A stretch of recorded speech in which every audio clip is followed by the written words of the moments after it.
The crystal chandeliers of the Grand Majestic Hotel cast a kaleidoscope of light across the ballroom, each prism a tiny, glittering promise of the opulence that defined my life. I, Isabella Valdez, stood at the epicenter of it all, a glass of vintage Dom Perignon cool in my hand, the embodiment of a life everyone in this room aspired to. As the CEO of Valdez Global, my smile was a carefully crafted tool, disarming shareholders and charming rivals in equal measure. Tonight was our annual gala, a joint spectacle hosted by my company and my husband's, Sterling Enterprises. It was a public display of our united empire. And everyone in our circle knew that Alexander Sterling, my husband of 5 years, had paid a king's ransom at the Ethelred auction house to acquire the Crimson Tears ruby parure. The set was legendary. I had coveted it for months, had even instructed my stylist to design my entire gala ensemble, a custom sapphire blue La Perla gown, to serve as a dramatic backdrop for the ruby's fire. It was a statement, a coronation. Alexander knew it. Yet as the evening progressed, my neck and wrists remained bare. A faint prickle of unease began to needle at the edges of my composure. Alexander was late. Uncharacteristically so. I circulated, my laughter a melodic counterpoint to the orchestra. The room was electric, but a hollow space was opening up inside me. The grand oak doors to the ballroom swung open precisely as the clock struck 8. A sudden collective intake of breath swept through the crowd. All heads turned. And there he was. Alexander Sterling, my Alexander, with his devastatingly handsome profile and an air of effortless authority. But he was not alone. On his arm, her hand tucked possessively into the crook of his elbow, was his executive assistant, Chloe Reed. They drifted in with a deliberate, almost theatrical grace. Alexander looked impeccable in his Tom Ford tuxedo. But it was Chloe who commanded the room's stunned attention. She was swathed in a fiery red couture gown. And there, glittering against her pale skin, were the crimson tears. The air left my lungs. The world seemed to slow. I watched, my own heart a frantic, trapped bird against my ribs as Alexander leaned in. With a tenderness that was meant to be mine alone, he adjusted the ruby necklace for her, his fingers lingering on the bare nape of her neck. The gesture was intimate, indulgent, and it crossed a line so blatantly it felt like a physical slap. The grit on the velvet.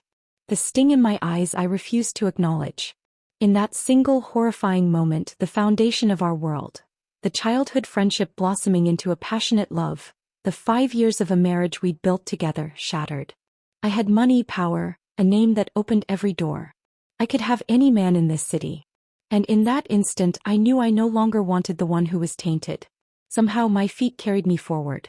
The crowd parted for me. I stopped before them, my posture ramrod straight. Alexander, I said, my voice remarkably steady. I see you've been busy. His eyes met mine, and for a fleeting second I saw a flicker of something, guilt, panic, before it was replaced by a wall of infuriating calm. Isabella. You look stunning as always.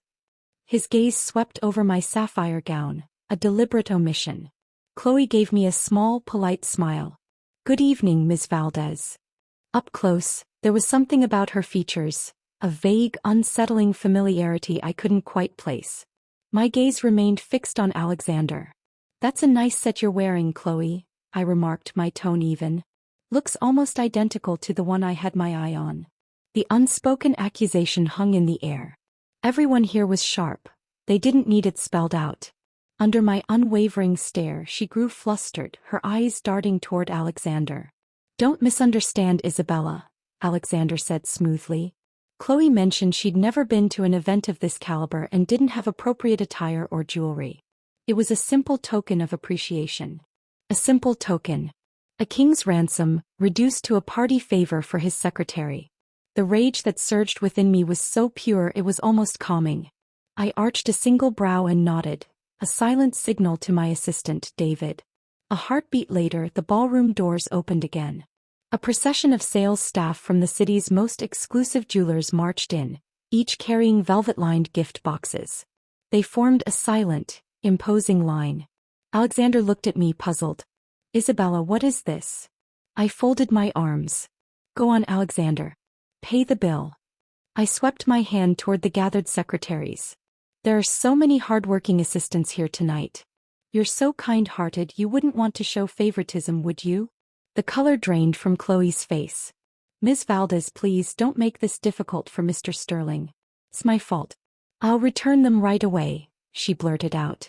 I let out a soft, cold laugh. You give yourself too much credit. It's only a few pieces of jewelry. It's not as if Mr. Sterling can't afford them. I turned my gaze back to Alexander. He may be so used to having his life managed for him that he doesn't understand the implications of giving a woman dresses and gems. But as his assistant, shouldn't you know better? Chloe bowed her head, muttering apologies. Alexander's jaw tightened. With a sigh, he pulled a black VIP card from his pocket and handed it over without a word. He then moved to my side, his arms snaking around my waist. His touch felt like a brand of betrayal. It's just a set of jewelry, my love, he murmured. I didn't realize you cared so much. Don't make yourself sick over it. His tone, so dismissive, was the final straw. A cold smile curved my lips. I hooked my fingers into the silk of his tie, giving it a sharp, deliberate twist. The staff around us started to whoop and jeer, thinking it was a playful spat. Chloe likes you, I hissed. Don't pretend you're oblivious. I hope this is the first and the last time. His face flushed. He frowned. Isabella, don't make a scene. Chloe and I are just boss and employee. Don't overthink it. I snorted and released my grip. Publicly humiliating him further was tempting, but it would only drag me down. Squabbling with a girl over a man was beneath my dignity. Forcing a smile, I took his hand and let him lead me to the stage to deliver our speech. Later, in his Bentley, the silence was suffocating. Alexander slid into the driver's seat and I froze. The passenger seat had been adjusted. It was pushed too far forward. And then I saw them. A collection of cheap, garish stuffed animals in the footwell. The sun visor was plastered with childish, sparkly heart stickers. The air carried a faint, cloying trace of vanilla perfume that was not mine. No one else would dare. Only Chloe. This was a private violation. A deliberate provocation in the one space that had been sacred. 5 years of marriage and I had never felt such furious, consuming anger. Just as I drew a sharp breath, his phone rang. He answered calmly. Chloe?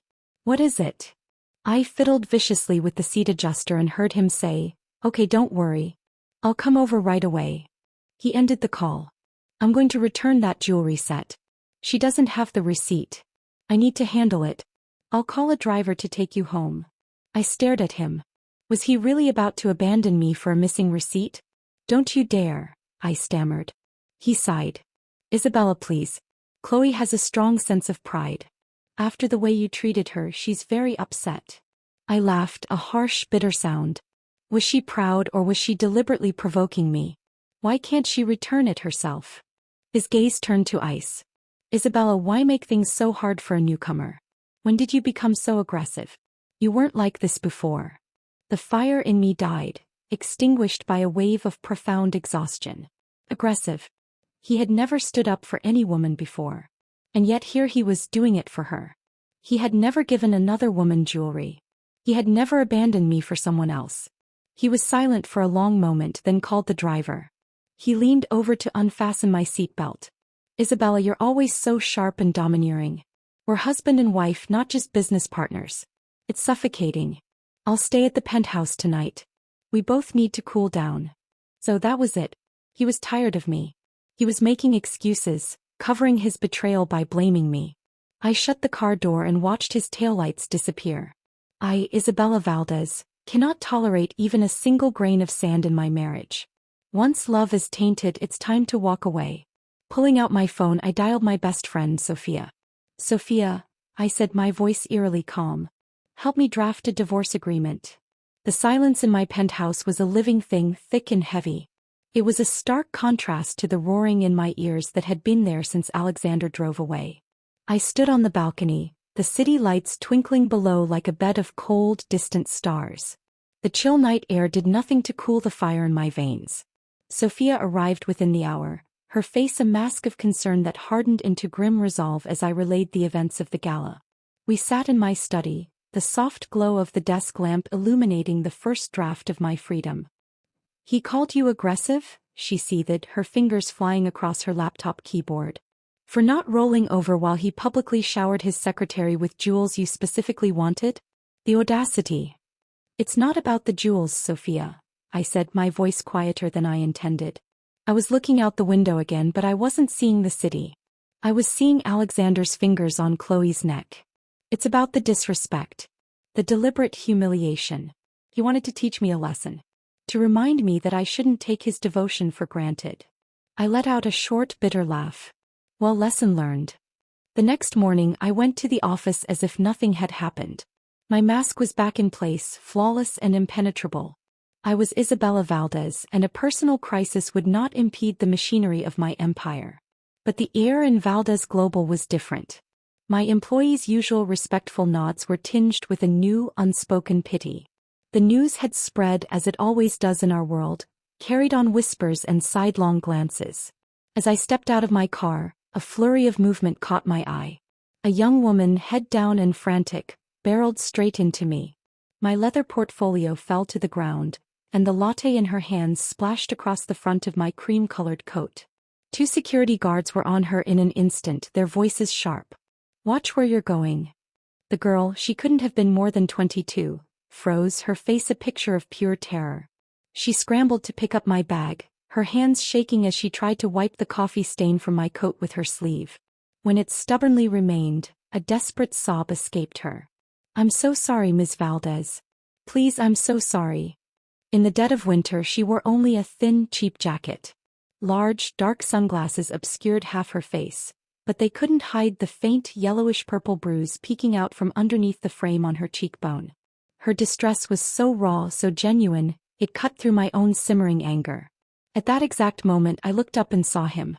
Alexander was standing across the street, having just emerged from his car in front of the Sterling Enterprises building. He was watching the scene, his face dark and severe.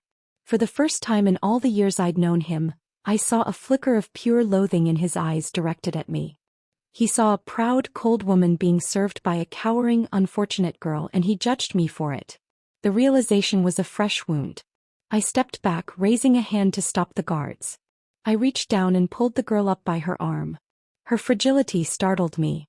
"I don't know what hardships you're going through," I told her, my voice low but firm. "But a woman must hold on to her dignity. No matter what you lose, don't ever lose your pride." She stammered more apologies, then turned and fled, disappearing into the morning crowd. I didn't look back at Alexander.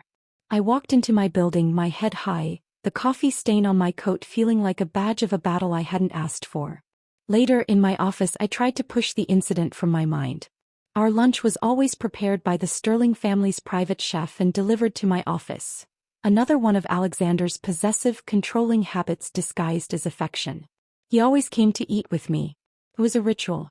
When noon came, my lunch arrived. Alexander did not. Just as I was about to start eating alone, the door to my office opened.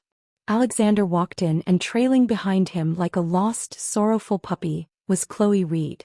Her eyes were rimmed red, her head bowed in a display of respectful misery. I set my fork down, my appetite gone. I looked at them with a blank, expectant face. Alexander sat down opposite me, letting out a heavy, theatrical sigh. "Because of what happened at the gala, Lily's been ostracized. My employees are giving her hell." I calmly opened the lunchbox. "She's your assistant. If she can't handle a little office gossip, then what's the point?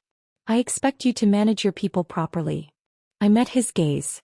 "Stop making things harder for her." His words were a clear accusation. Because our companies were intertwined, we had employees embedded in each other's offices. He was implying that my people were deliberately targeting Chloe on my orders. I set my crystal water glass down with a sharp clack. "First, I never told anyone to target your little secretary. She's not worth my effort. Second, if she's run into trouble, it's only because she doesn't know her place, doesn't know her boundaries." My voice was like shards of ice. "Alexander, you're a grown man. Don't you understand the basic rules of employing people? Your special treatment of her is what's making her a target. What does that have to do with me?" Chloe, who had been silent until now, suddenly stepped forward, her voice a trembling, hurried whisper. "It's not Mr. Sterling's fault, Ms. Valdez. What happened last night was my thoughtlessness. I offended you. It's all my fault." I blinked, then let out a soft, incredulous laugh. Well, Alexander, your assistant is certainly interesting. Doesn't know when to keep quiet, but the moment your honor is vaguely questioned, she jumps out to make a scene. I had no intention of accepting her faux apology. Chloe bit her lip and fat tears spilled down her cheeks, her body shaking with suppressed sobs. The next moment, the porcelain bowl in front of me was swept off the desk and smashed to the floor, sending rice and china shards flying. I looked up, utterly stunned. Alexander was on his feet, his face dark and stormy, as if I had committed some unforgivable sin. "Apologize to Chloe," he ordered, his voice low and dangerous. For a second, there was only the sound of my own heartbeat thundering in my ears. Then I laughed. I laughed in sheer, unadulterated disbelief. And then I moved. I grabbed the full cup of hot coffee from my desk and flung it straight into his face. The dark liquid splashed across his perfect features, his crisp white shirt. He gasped, stumbling back. "Alexander Sterling, have you lost your mind?" My voice was dangerously calm, belying the tremor in my hands. "You dare to throw a tantrum in my office?" For her. That day ended in a bitter, silent standoff. By the evening, I learned through the corporate grapevine that Alexander had taken Chloe with him on an extended business trip to Singapore. Later that night, I met Sophia at a quiet bar. She told me that my sharpness, my refusal to play the weeping wife, was only provoking Alexander's protective instincts toward the more vulnerable Chloe. It was ridiculous. I was never short of admirers, yet I had remained steadfast for years. Why couldn't he? The truth was simple. He was tired. He didn't love me anymore. He wanted a woman who looked up to him with wide, adoring eyes, not one who stood beside him as an equal. Our marriage had been tainted, and with every passing hour I wanted it less. A few days later, I deliberately pulled up Chloe's social media profiles. I needed to see the enemy. The feed was a curated gallery of her trip with my husband. Breakfast meetings with the CEO. Captioned a photo of them smiling over pancakes. Working late into the night for the big project. Showed them with heads close together over a laptop. And then there was the one that made my blood run cold. A picture of them on a hotel rooftop at sunset, the city skyline stretched out behind them. They were standing close, not touching, but the intimacy of the moment was palpable. It was the kind of view, the kind of moment Alexander and I used to share alone. And that's when it hit me. The strange familiarity I'd felt at the gala. It wasn't that I knew her. It was that she was mimicking me. The way she tilted her head in the photos, the style of her hair, the cut of her clothes. They were all cheap, diluted imitations of my own. She had studied me and was now performing a pale shadow of who I was. I finally understood. Alexander had thrown away the original, and was now fawning over a second-rate copy. I was still very much alive, and he was chasing a ghost, an echo. Perhaps a counterfeit knew better how to please, how to be gentle and accommodating. But I would never debase myself to play act for a man's comfort. If he didn't know how to win me as I was, that was his loss. My head was pounding. Sophia had to drive me home. The divorce agreement was nearly finalized. "When are you planning to serve him?" she asked, her hands tight on the steering wheel. "Next week," I replied, watching the city lights blur past. "He'll be back then. We're due for our monthly dinner at the Sterling estate." A divorce between Alexander and me wasn't a small matter. I had to use that dinner in front of his family to pave the way for my clean exit. I thought the business trip photos were the worst of it. I was wrong. The real poison was yet to arrive. The days following Alexander's departure were a study in controlled chaos. I buried myself in work, the relentless rhythm of mergers and acquisitions a welcome anesthetic. Valdez Global was my creation, my fortress, and within its walls, I was still a queen, even if my personal throne felt splintered. My employees, sensing the shift, moved with a renewed, almost protective diligence. The pity in their eyes had been replaced by a fierce loyalty. They knew I was under siege and they were my legion. Sophia had moved the draft divorce agreement to a secure cloud server, a digital sword of Damocles waiting to fall. "We just need the right moment," she'd say, her voice a steadying force over the phone. "We'll hit him when he least expects it." The right moment, it turned out, was delivered by a nondescript courier one Tuesday afternoon. I was in a strategy meeting when my assistant, David, slipped in, his face unusually pale. He placed a thick, plain manila envelope on the desk before me. This was just delivered, Ms. Valdez. It's marked personal and urgent. There's no return address. A cold trickle of foreboding ran down my spine. I dismissed the meeting with a wave of my hand, my executives filing out with curious glances. When the door clicked shut, I was alone with the envelope. My fingers were steady as I sliced it open. A small plastic memory card and a stack of glossy photographs slid out onto my polished mahogany desk. The first photo stole the air from the room. It was Alexander and Chloe, but not on a public rooftop. They were in a hotel room, a lavish suite with a heart-shaped arrangement of rose petals on the bed visible in the background. Chloe was wrapped in a white bathrobe, her face turned up to his, a seductive smile on her lips. Alexander's hand was on her waist. But it was the second photo that made my stomach lurch.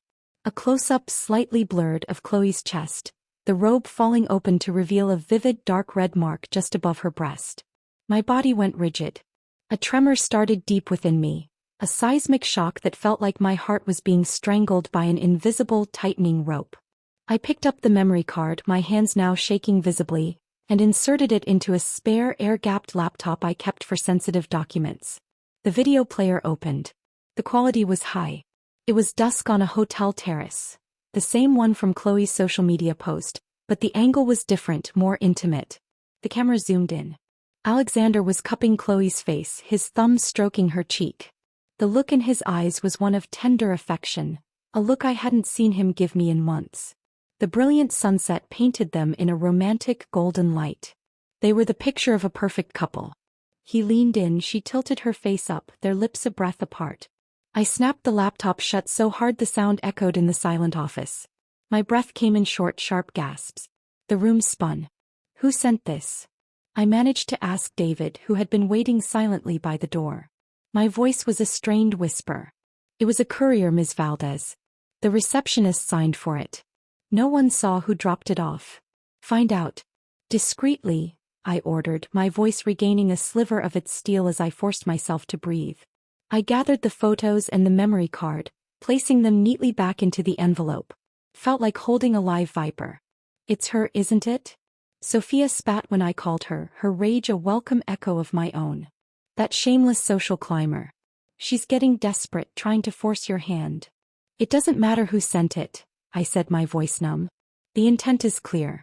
And the result is the same. This time Alexander had truly crossed the line. Whether his heart had strayed or not, his body, his image had been publicly, or soon to be publicly, offered to her. He was undeniably, irrevocably tainted.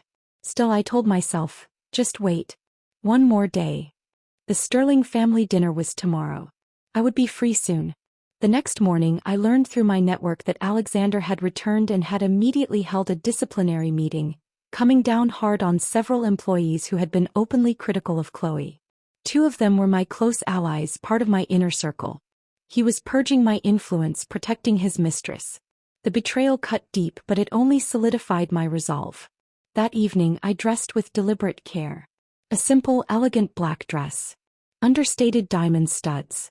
I was not going to a celebration, I was going to an execution. I placed the sealed envelope in my purse. When I arrived at the Sterling estate, the air was thick with the scent of my mother-in-law Eleanor's famous seafood paella. She greeted me at the door, her smile warm and genuine, clasping my hands in hers. Isabella, my dear. You look tired. Are you working too hard? Alexander just got back, you know. He's in the study with his father. She led me to the dining room, chattering about a new art exhibition, her kindness a sharp counterpoint to the cold purpose settling in my soul. She had always been like a second mother to me, her friendship with my own mother the foundation upon which Alexander and I had been built. The thought of hurting her made my heart ache, but I had no choice. Moments later the study door opened. Alexander walked into the dining room and my blood ran cold. Following a step behind him like a shadow was Chloe. He gave me a brief, unreadable glance before looking away. And then, with an audacity that stole my breath, Chloe slid smoothly into the chair that had always been mine, the one directly to Alexander's right. He hesitated for a fraction of a second, his eyes darting toward me, but said nothing. The triumphant, barely concealed smile that flitted across Chloe's face as she settled into my seat made my stomach twist into a knot of pure, undiluted fury. We were still legally married and he had brought his mistress to a family dinner, allowing her to usurp my place. It was a declaration of war. Eleanor, bless her, was oblivious. She patted the empty seat next to her. Isabella, come sit by me. I've made all your favorites. My heart was a tangled mess of sorrow and rage. I clasped her hand gently. Mom, I said, my voice soft but clear. I may not be able to eat much tonight. There's something very important I need to say. Her smile faltered. Can it wait until after dinner, darling? I shook my head. I looked directly at Alexander, drew a deep, steadying breath, and let the words fall into the suddenly silent room. Dead Mom. I want to divorce Alexander. The silence was absolute. The fragrant steam from the paella seemed to freeze in the heavy air. My father-in-law, Charles, stared at me, his fork hovering mid-air. Isabella, why? Eleanor's hand flew to her chest. What's happened? What's going on between you two? Alexander suddenly slammed his palm on the table, making the china rattle. Haven't you made enough of a scene? He roared, glaring at me. All this over a set of jewelry I gave Chloe? You've dragged this out all the way to divorce? Have you ever stopped to reflect on yourself? Alexander, that is enough. Charles's voice was a whip crack. Shut your mouth and let her speak. I didn't break eye contact with my husband. I reached into my purse, pulled out the envelope and set it on the table between the silverware. Dad, Mom, I said, my voice like ice. See for yourselves. Alexander moved in a blur, snatching the envelope and tearing it open. The photos spilled out across the tablecloth. His face turned ashen as he stared at the image of Chloe in her robe, the love bite glaringly obvious. One of the photos fluttered to the floor at Eleanor's feet. Her hands trembled as she picked it up. Her eyes filled with tears instantly. Alexander, she whispered, her voice quivering with disbelief. What is going on here? Charles's face was a thundercloud. He didn't look at the photos. His gaze was fixed on his son, waiting for an explanation. Alexander glared at me, his eyes burning with fury. This is a setup. You fabricated these to frame me, he shouted, pointing a shaking finger at me. Our relationship has always been good. I would never betray Isabella. The lies were the final straw. I looked at him, my gaze cold enough to freeze hell.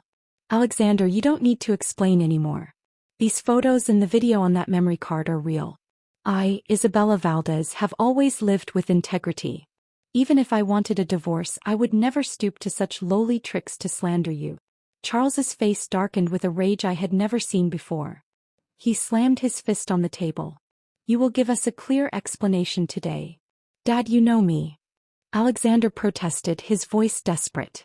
Yes, Isabella and I have had disagreements, but I would never betray her.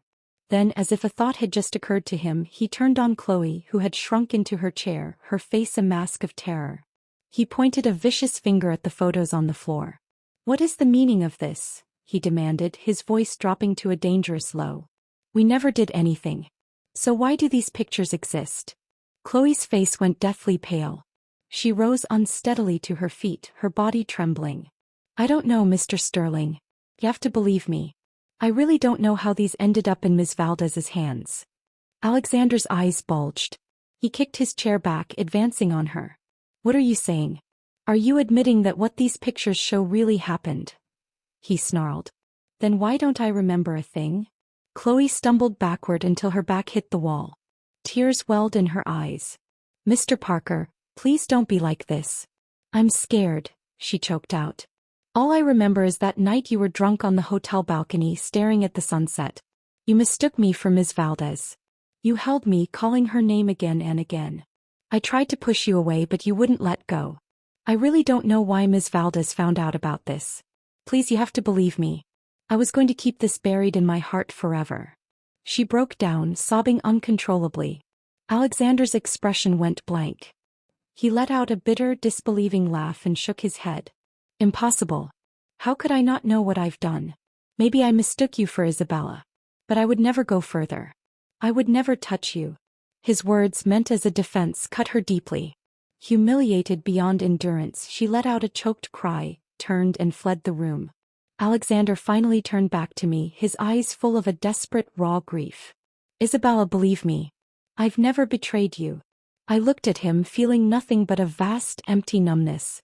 Whether you did or not doesn't matter to me anymore, I said, my voice flat. We're getting divorced anyway. The silence in the sterling dining room after Chloe fled was heavier than any I had ever known. It was a physical weight pressing down on us, suffocating the last remnants of the family we had once been. Alexander stood frozen, his face a canvas of shock and denial, his gaze locked on me, pleading for a lifeline I had no intention of throwing. No, he finally breathed, the word a broken whisper. Then louder, more desperate. No, I don't agree. He rushed to my side, his movements jerky, and grabbed my hand, his grip painfully tight. Isabella, you know how much I love you. The only reason I reacted that way with Chloe was because for a moment, I saw a shadow of your younger self in her. But even if she resembles you, I never crossed any lines. I never touched her. You have to believe me. I listened to his frantic, disjointed explanation, his words bouncing off the cold, numb shell I had become. He was still using my name, my memory, as both the justification for his actions and the shield for his betrayal. It was grotesque. I raised my hand, a sharp, final gesture that cut him off mid-sentence. But Alexander, I said, my voice cold and steady, echoing in the tomb-like room. You're not me. Don't use my name as an excuse to indulge yourself, only to throw the blame back on me in the end. I let the silence hang for a moment, letting the truth of my words sink in, not just for him but for his horrified parents. I don't doubt that you once loved me deeply. But I'm no longer the girl in her early 20s. I can't compare with those younger women, pretty, gentle, and accommodating. Alexander, admit it. You don't love me as much as you think you do. What keeps you here is the shackle of responsibility, not passion. Since the original feeling is gone, why force us to stay? Let's let each other go and find peace. With every word I spoke, his face grew darker, more desperate. He stared into my eyes as if he could physically unsee the resolve he found there. He was searching for a crack, a flicker of the old Isabella who would have melted at his apology. He found only granite. He almost begged, his voice cracking. Isabella, that's only your judgment. It doesn't reflect my thoughts. Please don't treat divorce like a game. Don't joke about this. I can explain everything. He was babbling now, a river of excuses. I never wanted to take her on that trip. She cried and begged, saying she'd be bullied at the company. Those entertainments, those projects, they were all arranged by our partners. I didn't take part. If you want to blame someone, blame me for being careless. I'm sorry, Isabella. I never meant to wrong you. My intention was just to use that business trip as a way to make you realize that as my wife, you also need to give me some private space. I never imagined it would turn out like this. Private space. The words were a final, definitive confirmation of everything I had suspected. He felt suffocated by me. By my success, my presence, my very being. My love had become a cage. I frowned slightly, pulling my hand from his grip as if his touch were corrosive. I let out a bitter laugh that held no humor. So, my love made you feel suffocated? Don't worry. Soon you'll be free. Then I reached into my purse and pulled out the physical embodiment of my freedom. The divorce agreement, freshly printed and waiting. I placed it on the table where the photos had been moments before. I've done my best to make the division of assets clear and fair. Look it over, and if there are no issues, sign it. If you have objections, I'll consider them for the sake of your parents. My tone was that of a CEO finalizing a difficult but necessary business deal. Because that's all this was now. Alexander's face twisted, a grotesque mask of unwillingness and pain. He let out a bitter, helpless sound. I won't agree to this divorce. I'll find proof that I never touched Chloe. It doesn't matter, I replied, my voice cool and detached. I'll file for divorce unilaterally. It will just be messy, eh? His eyes widened, red-rimmed and stunned with disbelief. He couldn't comprehend it. How could I be so cold, so final when he loved me so much, when he was lowering himself to beg? He opened his mouth to argue further, but his father finally erupted. Charles slammed his palm on the table with a force that made the crystal jump. He rose to his feet, his body trembling with a fury I had never seen directed at his golden son. He glared at Alexander with bitter, bone-deep disappointment, and without a single word, turned and stormed out of the room, retreating to his study and slamming the door shut. The sound seemed to break Eleanor. She was already in tears, but now they fell in earnest, silent streams of grief and shame. Son, she whispered, her voice thick with sorrow, how could you do this? How can our family hold its head high now? I watched the scene, my heart a tangled, aching mess. In just 5 short years, the grand marriage that had once been the talk of high society, the so-called wedding of the century, had come to this sordid, heartbreaking end. The truth was, before that gala, I had still been secretly considering the idea of a child, of solidifying our union into a true, unbreakable family. But the moment I saw the man who once loved me so deeply turn his gaze, his tenderness, toward another woman, my heart and mind had made their choice instantly. When it's time to cut ties, you cut them cleanly. I refused to let my marriage and my love be stained any further. I refused to settle.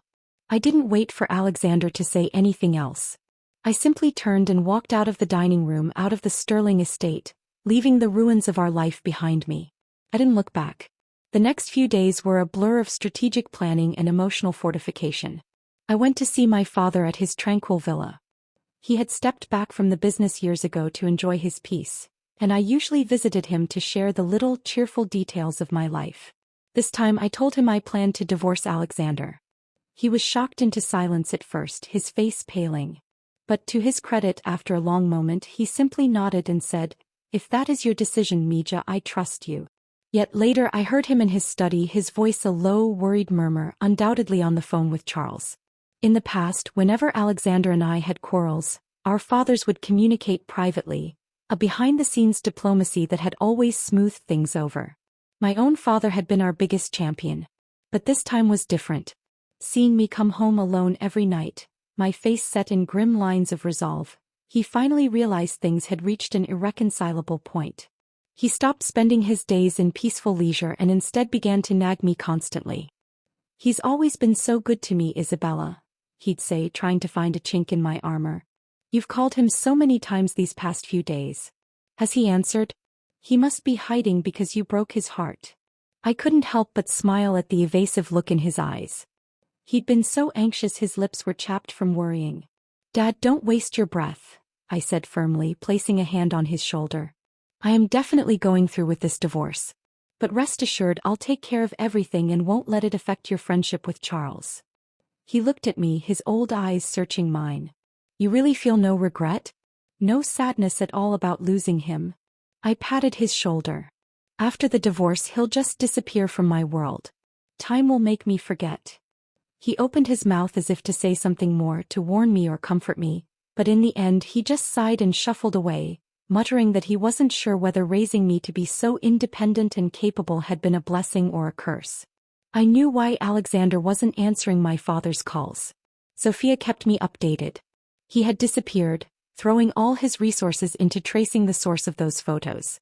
He'd handed his phone to tech specialists and had flown back to Singapore, to the scene of the crime, desperate to find a shred of evidence to prove his narrative. He was gone for 3 days.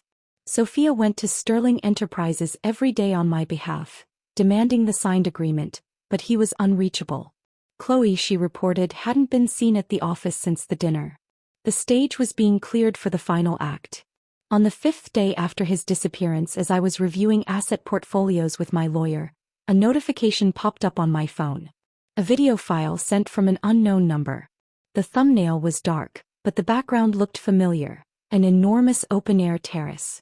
Before I could open it, the same number called. It was Alexander's voice, breathless, unable to hide a frantic, triumphant excitement. "Isabella. I told you I never touched Chloe. I found the hotel, but the outdoor terrace camera had been deliberately smashed. It took me a lot of effort, a lot of money to get the original, unedited footage from a backup server. The photos in those clips were fabricated by Chloe's cousin using an app. That same girl who nearly bumped into you at the company gate. Do you remember her?" I remembered the terrified girl with the bruise. The pieces clicked into place with a cold, sickening finality. "Isabella, I didn't do anything to wrong you. Can we please not get a divorce?" I tightened my grip on my phone, my knuckles white. I thought of that girl, of her fear, of the elaborate, pathetic web they had woven. But the clarity it brought was absolute. I spoke, my voice calm and terribly, irrevocably final. "Alexander, innocence in one act doesn't erase 1,000 other betrayals. What would even count as wronging me in your eyes? Even if this video proves you didn't sleep with her, what does it change? The dam of my composure finally broke, and the pain of the last few weeks poured out in a torrent of cold, hard truth. You gave the jewels I picked out to her. Did you think about how that would feel? You left me on the side of the road to go rescue her. Did you think about that humiliation? You took her on trips and posted those honeymoon moments for the world to see. Did you think about the gossip? You brought her into your parents' home and let her take my seat. You say it was to teach me a lesson, but to me, it was the deepest humiliation imaginable. There was a long, hollow silence on the other end of the line. When he spoke again, his voice was ragged, broken. I'm sorry, Isabella. I could hear the soft, choked sound of him trying not to sob. I know no explanation can erase the hurt I caused you. I admit my handling of this was selfish and foolish. I ignored your feelings. But please believe me, I never intended to truly hurt you, and I never ever wanted our marriage to end. Listening to his confession, I felt nothing. The well of my emotion for him had run dry. The damage was done. We could never go back. It's too late, Alexander, I whispered. It's just too late. I ended the call. The video from the unknown number remained unopened. I didn't need to see it. His proof of innocence had come, but it was the final, definitive proof of why I had to leave. He had fought for evidence for his own vindication, but he had never truly fought for us, for me, until it was far too late. The silence after I ended that call was different from all the others. It wasn't heavy with anger or thick with unshed tears. It was clean, quiet. It was the silence of a verdict being passed, of a door being closed and locked from the inside. Alexander's desperate, belated proof of innocence changed nothing. In fact, it only solidified my resolve. He had scrambled to prove he wasn't a cheater, completely missing the point that he had already proven himself to be a terrible husband. When Alexander returned to the city, he still refused to sign the papers. It was a final, petty act of defiance, a child refusing to accept that the game was over. He holed up in his office, a phantom in his own empire. Sophia, my fierce and unwavering champion, took matters into her own hands. If he wants to act like a child, we'll treat him like one, she declared. She literally moved a small suitcase into the nap room adjacent to his office and started using his private bathroom, his coffee machine, his space. She became a polite, immovable presence, a living reminder of the inevitable. She would sit in his reception area working on her laptop and calmly inform every visitor, Mr. Sterling is finalizing his divorce details. He'll be with you shortly. It was a masterstroke of psychological warfare. She reported back to me daily, her updates a blend of grim satisfaction and newfound pity. The police came for him today, Isabella. Can you believe it? Dragged into this mess. She explained that Alexander's digging had uncovered the whole sordid plot. Chloe's cousin, deep in gambling debt, had gone to her for help. Once they learned who Alexander was, they saw a golden opportunity. The plan was to drug him, stage a compromising situation, and blackmail him. But Alexander, even in a drunken stupor, had apparently pushed Chloe away. Furious and desperate, the cousin had used a sophisticated app to fabricate the photos and video, hoping to enrage me into leaving, thus clearing the path for Chloe. Now the cousin was under arrest for attempted extortion and falsifying evidence. Chloe, however, had vanished. Turns out, Sophia said, her voice laced with contempt, our dear Alexander had shown Chloe just enough special attention at the beginning to make her believe she had a real chance. When he pulled back, her infatuation curdled into resentment. Hearing this left me with a strange, hollow feeling. It wasn't vindication. It was a profound weariness. If Alexander had simply remained the man I married, discreet, loyal, moving through crowds of admirers without a single leaf sticking to him, none of this would have happened. He had dabbled, he had been careless with a woman's hopes and with my heart, and he had unleashed this toxic drama into our lives. It was too late for excuses, for explanations. The mess was made and I refused to live in it. The final push came from an unexpected quarter, a massive, complex overseas project for Valdez Global. It was the kind of challenge I lived for, a logistical beast that required all my focus and skill. I left for 2 months, immersing myself in a new culture, a new business landscape, the relentless demands of the deal a welcome purge for my soul. In the bustling streets of Tokyo and the boardrooms of Berlin, I wasn't Alexander Sterling's betrayed wife. I was Isabella Valdez, titan of industry. I remembered who I was without him. When I returned victorious and emotionally cleansed, the city felt different. Lighter. The first piece of news that greeted me, delivered by a somber-faced Sophia in my newly restored office, was like a sudden violent storm on a clear day. Alexander was in a car accident, she said, her voice low. A bad one. I froze, my hand hovering over the stack of mail on my desk. What? It happened 3 weeks ago. A head-on collision. The doctors, they couldn't save his legs. He's going to be in a wheelchair for the rest of his life. The air left the room. I sank into my chair, the leather groaning in the silence. How? Was all I could manage. The driver was Chloe Hart, Sophia said, her words dropping like stones. She was sentenced last week for intentional assault. She got a long prison term. I was stunned, my mind reeling. Chloe? But she adored him. How? The psychology of it was monstrous. How could a twisted infatuation turn into this? It was only when I went to see my father that the final horrifying piece of the puzzle fell into place. I noticed my favorite car, a vintage Aston Martin that Alexander had lovingly maintained for me, was missing from his garage. After pressing him for a long time, he finally broke down, his face etched with guilt and grief. He made me promise not to tell you, Mija, he whispered. Alexander, he asked to borrow it. He said he wanted to keep the engine running for you while you were away. He took a shaky breath. Chloe, she didn't know you were overseas. She had been waiting near your house watching for you. When she saw Alexander driving your car, she rented a vehicle and rammed straight into him. He thought it was you inside, Isabella. She meant to kill you. The world tilted on its axis. The hatred, the blame had been redirected with such fatal, mistaken precision.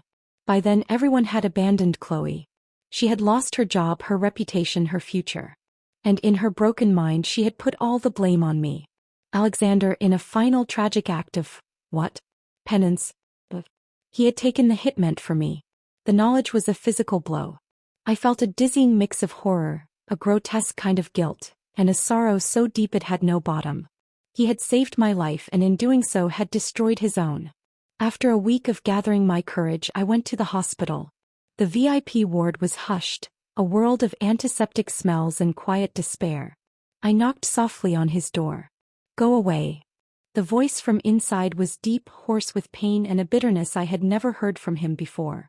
I pushed the door open. Alexander. It's me. Isabella. He was propped up in the bed, his face gaunt and pale, his eyes staring at a fixed point on the opposite wall. The shape of his body under the sheets was wrong. The space where his legs should have been a flat, terrifying emptiness. Neither of us spoke. The chasm between us was now literal and physical, wider than any ocean. Eventually, he gestured weakly to a nurse, who came in and handed me 2 documents. One was the divorce agreement, signed on the dotted line with a shaky, furious scrawl. The other was a stock transfer document, gifting me a significant portion of his personal shares in Sterling Enterprises. I went through the divorce proceedings with his lawyer in a sterile conference room, my signature a formality. But I refused to accept the shares. My father, when he heard, agreed. We are not vultures, Isabella. We do not profit from another man's ruin. It was a matter of dignity, the last shred of the moral code our families had once shared. A year passed. The divorce was final. Valdez Global was thriving. I had built a new life, a peaceful one on my own terms. I heard through the grapevine that Alexander had been fitted with advanced prosthetics and was learning to walk again, a long and agonizing process. I saw him once by chance entering a physical therapy center as my car drove past. He was leaning heavily on parallel bars, his face a mask of concentration and pain, his body drenched in sweat. The bond of our shared childhood, our first loves, our grand ambitions, it all flickered in my memory, a beautiful, ghostly echo. But it was no longer what it had once been. It was a relic, a painting of a house that had long since burned to the ground. He was a man struggling to move forward, one painful step at a time. And I was finally still. I was free. The storm was over. The silence that remained was my own. Freedom, I discovered, was not the roaring, triumphant symphony I had anticipated. It was a quiet house. It was meals eaten alone with only the financial news for company. It was the space in my bed that remained perpetually cold and undisturbed. The divorce had been a clean, surgical cut, but the phantom limb of my marriage still ached. For months I functioned on autopilot. Valdez Global became more than a company. It was my refuge, my identity, my entire world. I worked 16-hour days, took international calls in the dead of night, and pursued acquisitions with a ferocity that left my board of directors both impressed and slightly terrified. I was building an empire to fill the hollow space Alexander had left behind. Sophia watched me with worried eyes. "You've won, Bella. You're free. Now you need to actually live in that freedom." She tried to drag me to galas, to introduce me to eligible, uncomplicated men. I went once. The attention was flattering, but every smile felt like a performance, every conversation a scripted dance. I saw the calculation in their eyes, the appraisal of my wealth and status. They weren't seeing me, they were seeing Valdez Global in a designer dress. I left early, pleading a headache that was all too real. The news of Alexander's progress was a constant, low hum in the background of my life. My father, still in touch with Charles, was my unwilling source of information.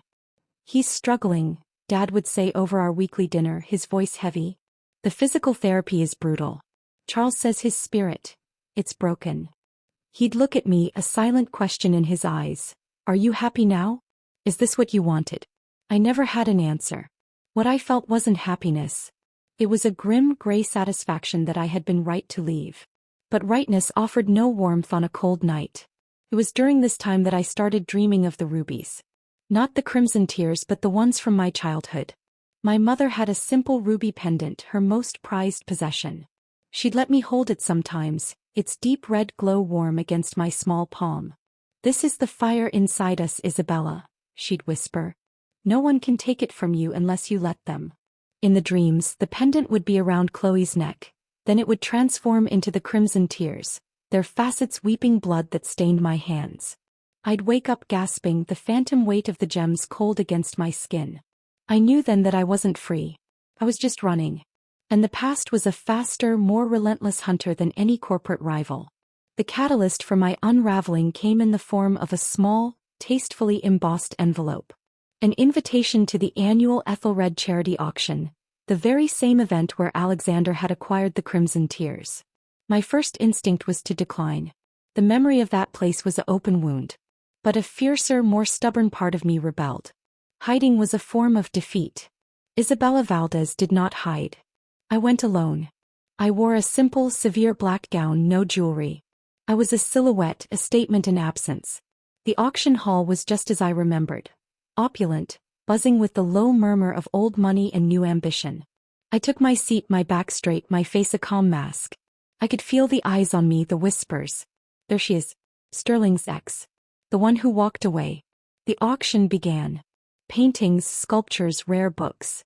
I bid on a first edition of a favorite novel, a small, defiant act of reclamation. And then the auctioneer's voice changed, taking on a theatrical flourish.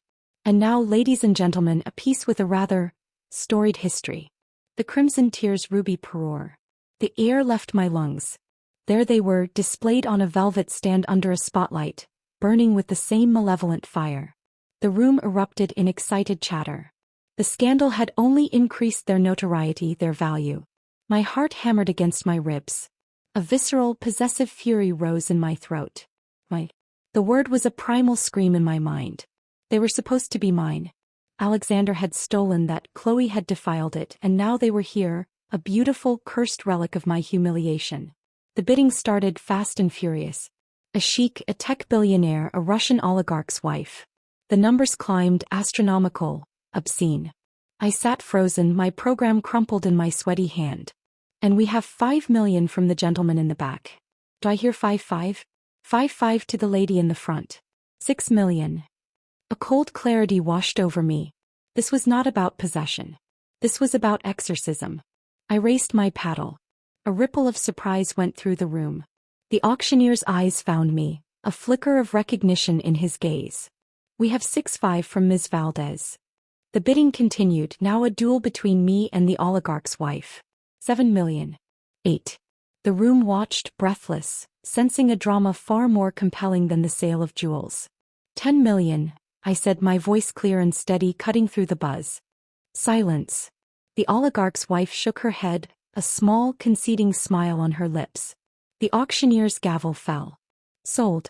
To Ms. Isabella Valdez for $10 million. The applause was thunderous, a mix of admiration and shock. I felt nothing. No triumph, no satisfaction. Just a hollow emptiness. Later, in the privacy of my penthouse, the velvet box sat on my coffee table. I stared at it for a long time. Then slowly I opened it. The rubies glittered, cold and beautiful. I reached out and touched the necklace. I expected a jolt of pain, of rage. Instead I felt nothing. They were just stones. Beautiful, expensive, but ultimately just stones. The power they held was the power I had given them. I picked up the necklace, the heavy platinum cool in my hands.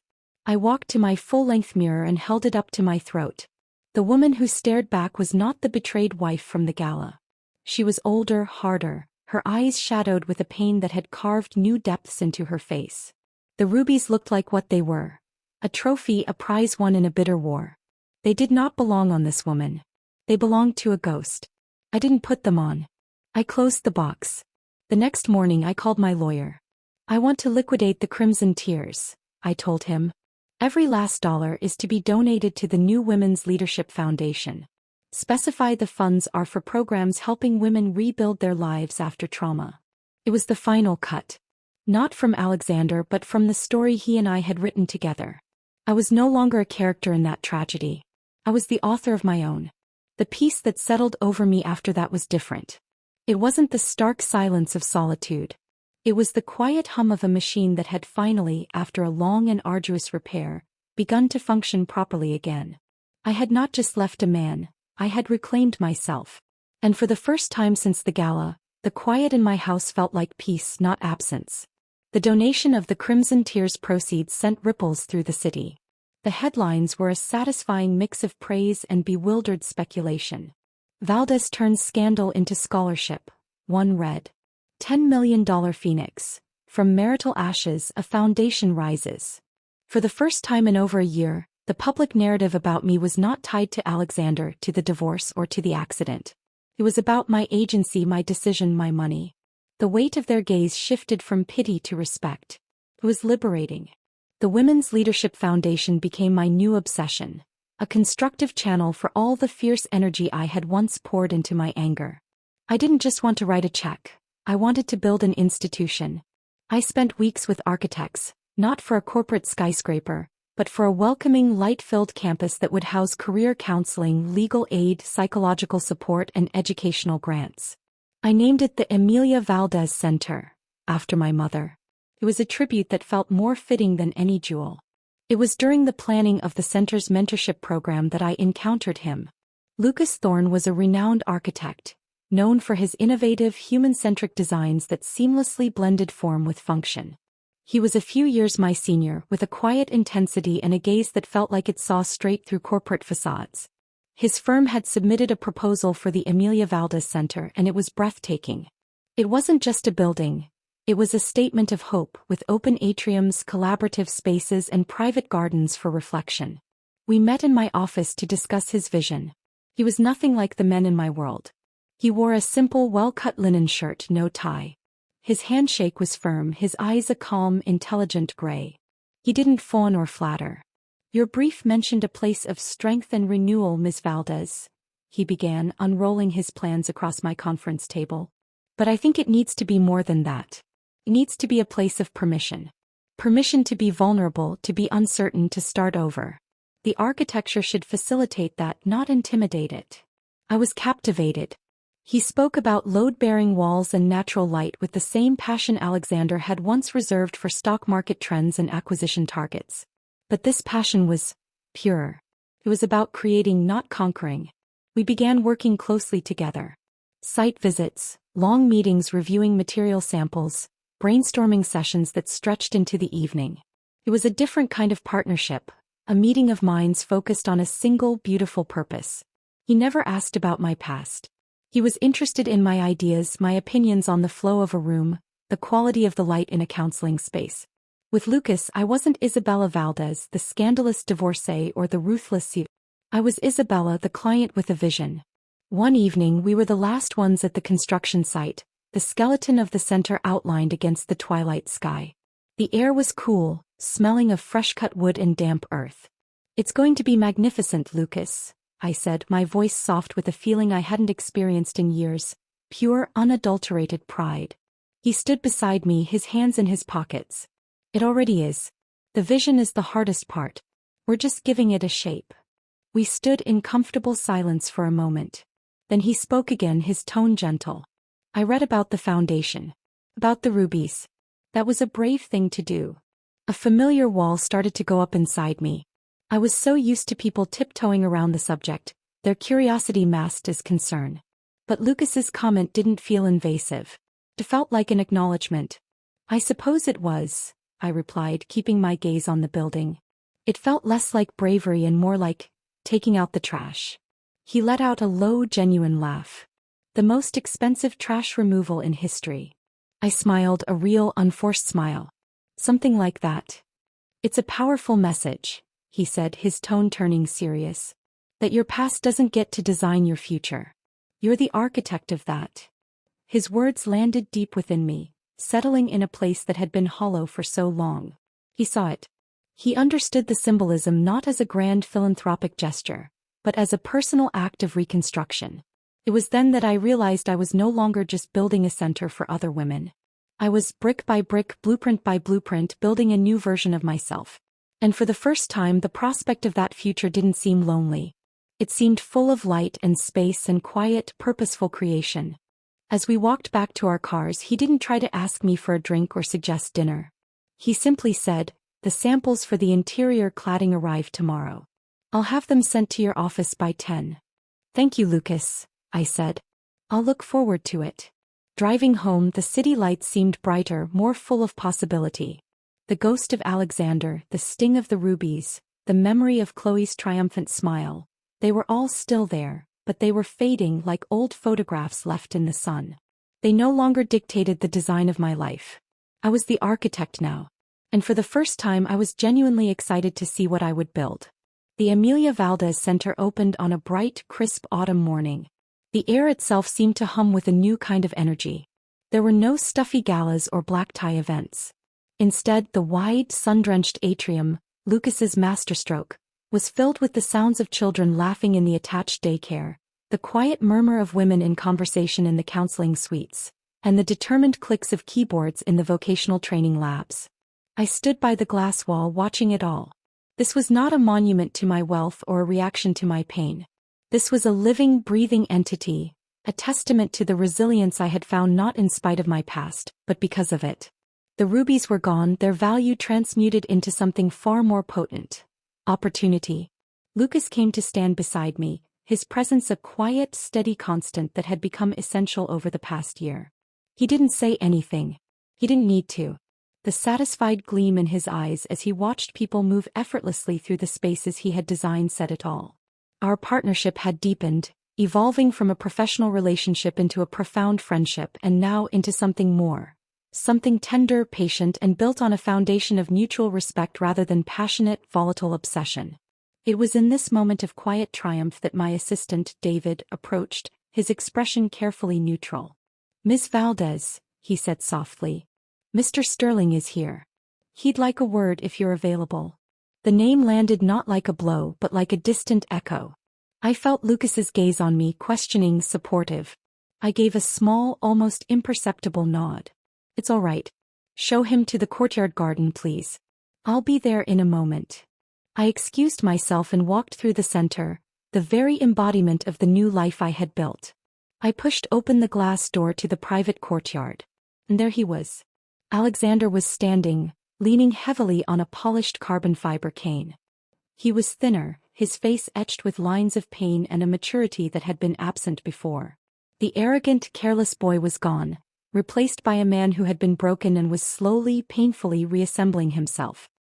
He was looking at a plaque on the wall which read, "The fire inside us cannot be taken, only given. Amelia Valdez." He turned as I approached, and the look in his eyes was one I had never seen before. Not anger, not blame, not even regret. It was a simple, stark clarity. "Isabella," he said, his voice rougher than I remembered. "This place, it's incredible." "Thank you, Alexander." An awkward silence stretched between us, filled with the ghosts of all we had been and all we had destroyed. I heard about the rubies, he finally said, gesturing vaguely around us. That this is what they became. It's a better use for them. I think so too. He took a labored step closer. I'm not here to ask for anything, Isabella. Not forgiveness, not a second chance. God knows I don't deserve either. He swallowed hard, his knuckles white on the head of his cane. I'm here to say thank you. I blinked, caught completely off guard. Thank you. For leaving me, he said, the words stark and honest. If you had stayed out of pity or duty, I would have never. I would have kept making excuses. I would have blamed you for my own misery. You walking away was the only thing that could have forced me to look at myself. And what I saw was ugly. He let out a shaky breath. Losing you was the price I had to pay to become a man. A terrible, devastating price, but a necessary one. Tears I didn't know I had left pricked at my eyes. This was the closure I had never sought and never expected to receive. It wasn't an apology. It was an acknowledgement of the brutal, necessary truth of our end. I'm sorry, he whispered, the words simple and finally utterly sincere. I'm sorry for every careless word, for every selfish decision, for every moment I failed to be the man you deserved. I looked at him, this ghost from my past, and felt the last chain holding me to that old life fall away. I know, I said softly. And I forgive you. It wasn't for him. It was for me. To finally lay down the burden of my anger. He nodded, a world of sorrow and understanding in that single gesture. He turned to leave, his movements slow and deliberate. At the courtyard gate he paused and looked back. He seems like a good man, he said with a nod toward the atrium where Lucas waited. He is, I said, and the truth of it warmed me from the inside out. I watched him go, a solitary figure navigating a world that had become physically more difficult for him. There was no hatred left, only a distant, quiet sorrow for the people we used to be. Later that evening I stood with Lucas on the balcony of my penthouse. The city lights spread out before us like a field of diamonds. The grand, gaudy jewels of my old life were gone, replaced by this simple, vast beauty. Are you okay? Lucas asked, his arm a warm, comforting weight around my shoulders. I leaned into him, feeling a peace so profound it was almost a physical presence. I am, I said, and for the first time, I knew it was the complete and utter truth. It's finally over. The past was a closed book. The future was a blank page, and I was no longer afraid of it. I had faced down my ghosts, I had dismantled my own prison, and I had built a new world from the rubble. The fire my mother had spoken of, the one I thought had been extinguished, had not been taken. It had been waiting, and now it burned brighter than ever, not as a destructive force, but as a steady, enduring flame. I was Isabella Valdez. Not a wife, not an ex, not a victim. I was the architect, and my life was finally, beautifully, my own. The end.